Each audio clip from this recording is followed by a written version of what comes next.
Today we are installing Service Pack 2 for Windows 7.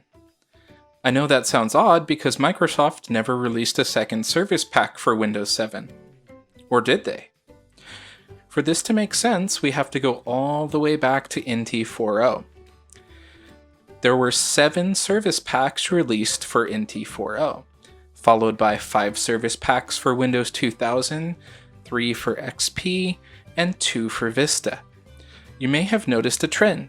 Microsoft has clearly been phasing out the use of Service Packs, to the point that things like Windows 8.1, which was basically a Service Pack, was called a standalone release. Also with Windows 10, you know the build numbers, like 2004? Updates that change that number are Service Packs.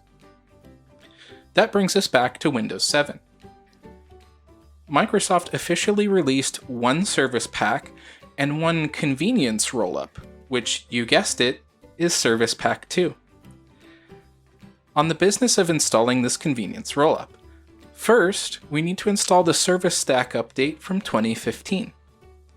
Then we can launch the installer package for the convenience rollup. So what do we actually get? According to the support article, it includes most updates after Service Pack 1, which is from February 2011, up to April of 2016. There are still some updates we need to do before we can install the ESU bypass tool. However, this one patch fixes the issue of the check for updates getting stuck. You can minimize the number of updates you need to install by following the video in the card above. That's it for installing Windows 7 Service Pack 2. Links are in the description. Thanks for stopping by. See you next video.